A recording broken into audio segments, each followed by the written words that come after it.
Oreo जैसी smell. किसके जैसी? Oreo.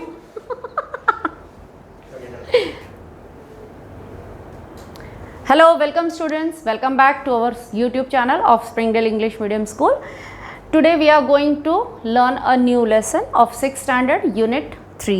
That is Taro's reward. Taro's means Taro मतलब एक लड़के का नाम है, reward मतलब इनाम. ये एक जापानीज स्टोरी है. जापानीज स्टोरी मतलब the story belongs to Japan. A young woodcutter named Taro lived with his mother and father on a lonely hillside.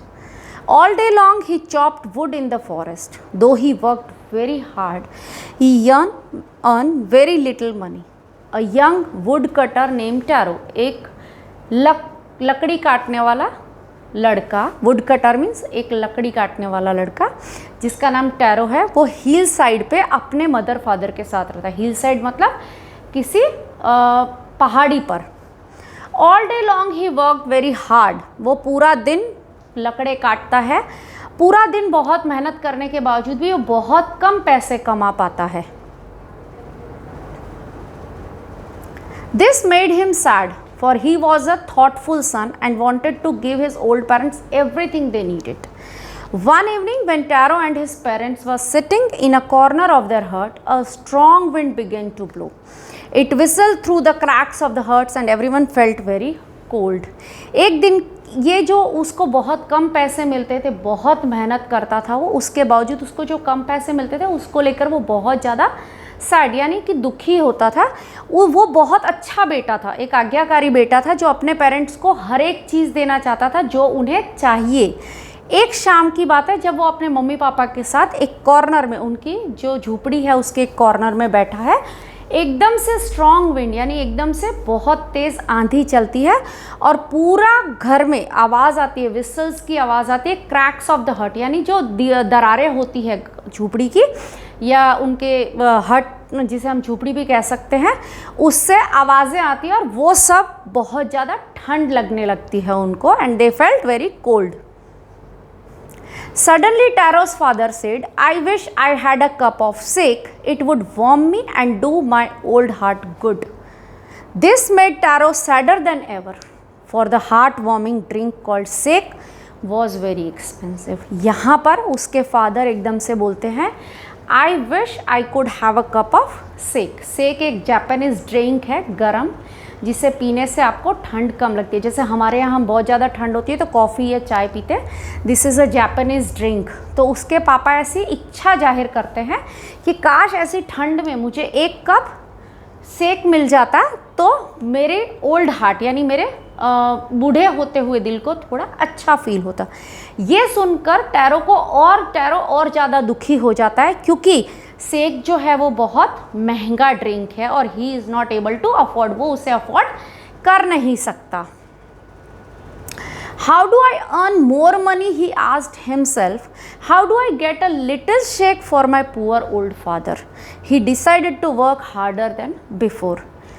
How do I earn more money? अब वो अपने आप से बात करते हैं कि मैं ऐसा क्या करूं कि मुझे और ज़्यादा पैसे मैं कमा पाऊँ. अर्न मतलब कमा पाऊँ. वो अपने आप से बात करता है. टू गेट अ लिटिल सेक यानी थोड़ा सेक अपने बूढ़े पापा के लिए, गरीब और बूढ़े पापा के लिए थोड़ा सा सेक खरीद पाऊँ. तो उसने नक्की किया. So he decided to work harder than before. Harder मतलब जो मेहनत कर रहा था उससे और ज़्यादा मेहनत. Harder is a comparative degree of hard. Next morning, Taro jumped out of bed early than usual and made his way to the forest. He chopped and cut as the sun climbed, and soon he was so warm that he had to take off his jacket. His mouth was dry and his face was wet with sweat. Now next morning, वो शाम को ये सब सोचते सोचते रात को सोया तो नेक्स्ट मॉर्निंग उसके अंदर इंथुसियाज्म था और वो उसी उत्साह से बेड से निकला और जंगल की तरफ चल दिया एज़ यूजुअल जिस टाइम वो जाता था. ही चॉप्ड एंड कट. चॉप मतलब काटना और फिर उससे छोटे छोटे टुकड़े करना. वो करते करते एकदम सन जो है वो ऊपर यानी कि sun came to a place where जहाँ से हमें बहुत गर्मी लगने लगती है, जैसे 11-12 बजे के आसपास जो सुबह की गर्मी होती है वो कम होती है, वो सूर्य अपनी उस जगह पर पहुंच गया था जहां से उसकी हीट वहां पर महसूस की जा सकती थी। तो सून ही गॉट वार्म, उसको गर्मी लगने लगी। उसने अपनी जैकेट उतार दी, उसका गला जो था वो गर्मी से सूखने लगा था, उसका फेस एकदम से गीला हो गया था पसीने की वजह से। My poor old father, he thought, if only he was as warm as I. अब वो ऐसा सोचने लगा कि काश मेरे पापा भी उतने ही गर्मी महसूस कर पाते जितनी अभी मैं इतनी मेहनत करने के बाद महसूस कर पा रहा हूँ। And with that he began to chop even faster, thinking of the extra money he must earn to buy the sake to warm the old man's bones. Then suddenly Taro stopped chopping. What was that sound he heard? Could it be possibly be rushing water? अब ये ख्याल जब आया, पापा का ख्याल आया, तो उसने और तेजी से और faster, here faster is again a comparative degree of fast, जो फास्ट वो काम कर रहा था उससे और ज़्यादा फास्ट करते हुए ये ख्याल आया कि मेरे पापा को एक उतनी ही गर्मी मिले और उसके लिए उसे और ज़्यादा पैसे कमाने हैं ताकि वो अपने पापा के बूढ़ी हड्डियों को वो सेक खरीद कर दे सके। Then suddenly Taro stopped chopping, अचानक से उसने जो चॉपिंग था वो बंद कर दिया। और what was that sound he heard, अचानक से उसके कानों पर कोई आवाज़ आई और उसने सोचा कि क्या आवाज़ है, कहीं से पानी बह रहा है, पानी के झरने की आवाज़ आ रही थी। तो उसने कान लगाकर ध्यान से सुना कि ये पानी की आवाज़ आ कहाँ से रही है। Taro could not remember even seeing or hearing a rushing stream in that part of the forest. He was thirsty. The axe dropped out of his hands and he ran in the direction of the sound.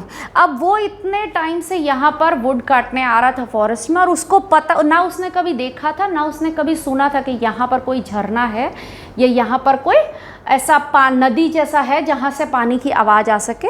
तो वो एकदम से दौड़ कर जाता है जहाँ जिस डायरेक्शन से उसे पानी की आवाज़ आ रही होती है, अपनी जो कुल्हाड़ी थी वो ड्रॉप कर देता है नीचे छोड़कर, वो उस डायरेक्शन में, पानी की आवाज़ की डायरेक्शन में दौड़ने लगता है। Taro saw a beautiful little waterfall hidden behind a rock, kneeling at a place where the water flowed quietly. He cupped a little in his hand and put it into his lips. Was it water or was it sake? He tasted it again and again, and always it was the delicious sake instead of cold water. फिर जब वो tarot वहाँ जाता है तो वो देखता है एक पत्थर, बड़े से रॉक के पीछे एक छोटा सा झरना बह रहा है और वो पानी धीरे धीरे फ्लो हो रहा है, क्वाइटली मतलब धीरे।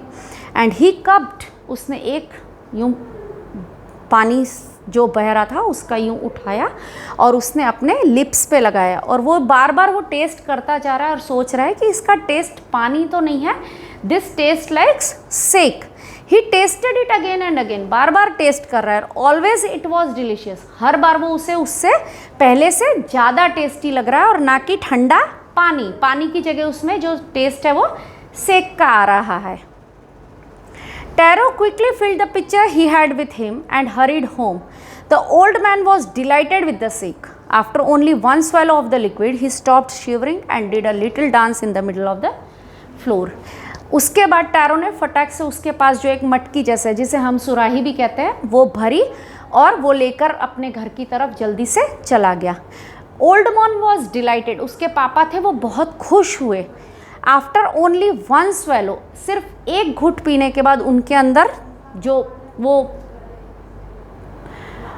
शिवरिंग मतलब कांपना, ठंड से जो हम कांपते हैं करते हैं, लाइक शिवरिंग, वो शिवरिंग बंद हो गया और उन्होंने फ्लोर पे डांस करना शुरू कर दिया। That afternoon a neighbor stopped by for a visit. Taro's father politely offered her a cup of sake. The lady drank it greedily and thanked the old man. Then Taro told her the story of the magic waterfall. उस दोपहर में एक lady उनके neighbour में जो रहती थी वो विजिट करने आई टैरो का घर पे आए, ऐसे अड़ोस पड़ोस में जैसे हम एक दूसरे के घर जाते हैं, तो उनके नेबर में एक लेडी रहती थी, वो उनके घर आई। तो टैरो के फादर जो हैं वो पोलाइटली एक कप सेक वो लेडी को ऑफ़र करते हैं और वो लेडी ने लालची थी, उसने वो फटाफट पी लिया और ओल्ड मैन को, उसके फादर को थैंक यू बोला।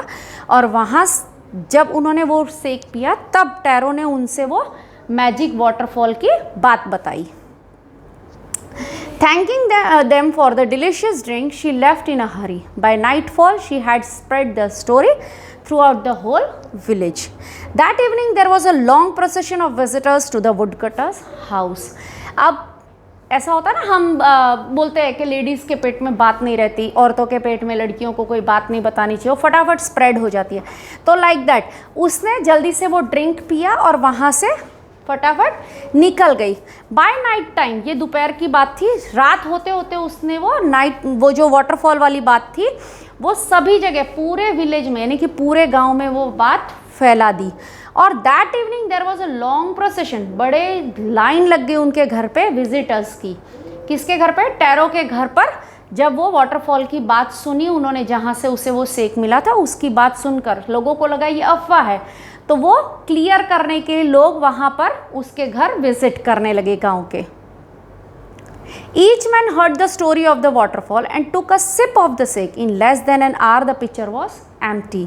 अब ये बात सुनने के बाद हर एक इंसान जो था वो एक एक सिप मतलब एक एक घूंट शेक पीने लगा और जल्द ही विदिन एन आवर, 1 घंटे के अंदर अंदर तो वो जो सुराही भरी हुई थी वो खाली हो गई, एम्प्टी हो गई। Next morning, Taro started for work even earlier than the morning before. He carried with him the largest pitcher he owned, for he intended first of all to go to the waterfall. Next morning, दूसरी सुबह ऐसा हुआ कि tarot जिस time रोज जाता था जंगल में लकड़ी काटने के लिए, उससे थोड़ा जल्दी, earlier, again this is a comparative degree of early, रोज से जल्दी comparative to the other days, वो जल्दी जंगल की तरफ चला। और आज उसने अपने साथ कैरी की है जो उनके घर की सबसे बड़ी सुराही या मटका था, वो उसने अपने साथ कैरी किया और वो वाटरफॉल की तरफ बढ़ने लगा। वो उसे वहाँ जाना था, इसलिए उसने अपने साथ वो मटका या सुराही साथ में ली। When he reached it, he found to his great surprise all of the neighbors there. They were carrying pitchers, jars, buckets, anything they could find to hold the magic shake. अब जब वो वहाँ पहुँचा उसने देखा कि यहाँ तो उसके सरप्राइज़, वो एकदम चौंक गया कि यहाँ पर तो उसके आसपास वाले सारे ही पड़ोसी थे और वो सब क्या क्या कैरी करके लाए थे? कैरिंग पिक्चर्स यानी मटका, सुराही, जार यानी कोई भी हम हिंदी में भांड कहते हैं, ये जार आप सब इंग्लिश इतना जानते हैं। बकेट्स यानी बाल्टी जो होती है वो, एनीथिंग कुछ भी ऐसा जिसके अंदर वो से पानी या शेक जो था वो भरकर ले जा सकते थे। To hold the magic shake, magic shake को भरने के लिए जो भी मिला, जो भी बर्तन मिला, बाल्टी मिली, मटका मिला, जार मिला, जो भी मिला वो लेकर वो लोग वहाँ पर भीड़ जमा किए हुए थे वाटरफॉल के पास। Then one villager knelt and held his mouth under the waterfall to drink. He drank again and then shouted angrily, "Water!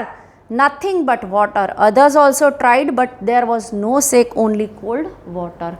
अब एक विलेजर, एक गांव का रहने वाला जो इंसान था, वो थोड़ा सा नेल्ट मतलब थोड़ा सा झुका और उसने अपने यूं पानी लेकर चखा वाटरफॉल के नीचे, और वो बार बार उसे चख रहा था और ज़ोर से गुस्से में चिल्लाया कि water water, nothing but water, ये तो सिर्फ पानी है और उसके अलावा कुछ और नहीं है। अदर्स ट्राइड, दूसरे लोगों ने ट्राई किया, किसी को लगा शायद इसको नहीं पता चल रहा होगा तो दूसरों ने भी ट्राई किया, but there was no shake, only water, पर वहाँ कोई शेक नहीं था, सिर्फ और सिर्फ पानी था। We have been tricked, shouted the villagers. Where is Taro? Let us drown him in this waterfall. But Taro had been wise enough to slip behind a rock when he saw how things were going. He was nowhere to be found. अब लोग जो थे वो बहुत गुस्सा हो गए कि इसने हम पर कोई ट्रिक अपनाई है, यानी कि इसने हम पर कुछ ट्रिक चलाई है, उसने हमें बेवकूफ़ बनाया है। तो सारे विलेज वाले लोग थे वो चिल्लाने लगे कि वेयर इज़ टैरो, टैरो कहाँ है, अब हम उसे इसी वाटरफॉल में डुबो देंगे या डुबा के फेंक देंगे। बट टैरो जो था वो बहुत चतुर था, उसने ये सब शोर सुना था तो वो जाकर एक रॉक के पीछे, बिहाइंड मतलब रॉक के पीछे जाकर छुप गया, क्योंकि उसने देख लिया था कि हाउ थिंग्स वर गोइंग, क्या क्या चल रहा था वहाँ, वो सब कुछ उसने देख लिया था। He was nowhere to be found, वो कहीं पर किसी को मिला नहीं, क्योंकि वो अपने आप को एक रॉक के पीछे छुपा चुका था। Muttering their anger and disappointment, the villagers left the place one by one. Taro came out from his hiding place. Was it true? He wondered. Where was the sake a dream? अब लोग बुड़ बुड़ बुड़ बुड़ गुस्से में, जब हम मटरिंग यानी गुस्से में किसी को बोलते हैं, पर ऐसे बोलते हैं कि सामने वाले को ना सुने, तो मटरिंग देयर एंगर, उनके गुस्से को बड़बड़ बड़बड़ करते जा रहे थे। और डिसअपॉइंटमेंट, डिसअपॉइंटमेंट मतलब कि किसी चीज़ की हमें इच्छा हो और वो ना हो तो हमें उसे डिसअपॉइंटमेंट कहते हैं। विलेजेस वहाँ से वन बाय वन जाने लगे। फिर जैसे ही लोग चले गए, टैरो बाहर आया hiding from the rock. Was it true? फिर वो सोचने लगा कि क्या ये सच है, क्या सेक एक सपना था, एक ख्वाब था। Once more he caught a little liquid in his hand and put it to his lips. It was the same fine shake. To the thoughtful son, the magic waterfall gave the delicious shake. To everyone else, it only gave cold water. अब यहाँ पर फिर वापस उसको ऐसा लगा कि ये मेरा सपना तो नहीं था सेक वाला, ये तो पानी है। अगर सब बोल रहे कि पानी है, तो उसने भी एक बार ट्राई किया, वापस से अपने हैंडफुल में लिया और उसे टेस्ट किया, बट अगेन टैरो के लिए वो सेक बन गया। तो it was the same fine sake. अब टैरो के लिए वो टेस्ट सेक का है, पर लोगों के लिए वो पानी था। To the thoughtful son, thoughtful son मतलब वो आज्ञाकारी बेटा था, उसके मन में इच्छा थी कि मुझे अपने माँ बाप की हर इच्छा को, वो जो उनको चाहिए वो देने की इच्छा थी। इसीलिए हम कहते हैं ना कि जब हमारी नीयत साफ है, जब हम कुछ अच्छा करना चाहते हैं, तो भगवान भी हमें हमारा साथ देता है। तो दैट वॉज नेचर जिसने उसको वो सेक दिया, और दूसरों के लिए वही पानी, वो सिर्फ कोल्ड वाटर रहा, बट टैरो के लिए वो सेक बन गया। The story of Taro and his magic waterfall reached the Emperor of Japan. He sent for the young woodcutter and rewarded him with 20 pieces of gold for having been so good and kind. Then he named the most beautiful fountain in the city after Taro. This, said the emperor, was to encourage all children to honor and obey their parents. फिर tarot की जो story थी और जो waterfall की जो story थी, वो जापान के राजा के कानों में पड़ी, और उन्होंने अपने सिपाहियों को भेजकर टैरो को बुलवाया और उसे 100 गोल्ड पीसेस का इनाम दिया। किस लिए इनाम दिया? Because he was so kind and good. वो अच्छा था और काइंड यानी दया भी थी उसके दिल में, वरना वो सेक किसी और को चखाता नहीं, पर उसने तो पूरे गाँव में थोड़ा थोड़ा लोगों को पिलाया था। So he was kind. Then he name the beautiful fountain, जो पूरे सिटी का सबसे ब्यूटिफुल फाउंटेन था, उसका नाम उन्होंने रखा टैरो। और इससे हमें पता चलता है कि एम्परर जो एम्परर थे जापान के, उन्होंने ऐसा क्यों किया? उन्होंने ऐसा इसलिए किया एनकरेज करने के लिए उन बेटों को, उन बच्चों को जो अपने पेरेंट्स को ओबे भी करे और उनका रिस्पेक्ट भी करे, उनकी इज्जत कर पाए। उस चीज़ को, वो फाउंटेन को देख के उनको हमेशा ये याद रहे कि वो एक इंसान ऐसा था। आज भी हम उस फाउंटेन को देखेंगे तो हमें वहाँ के जो लोकल गाइड्स होंगे वो आपको उसकी हिस्ट्री बताएंगे। So he set an example over there कि इन्होंने ये टैरो फाउंटेन नाम क्यों रखा, तो उसके पीछे जुड़ी हुई ये एक कहानी है। Thank you. This video is presented to you by Springdale English medium school Kadi. I hope you enjoyed the learning.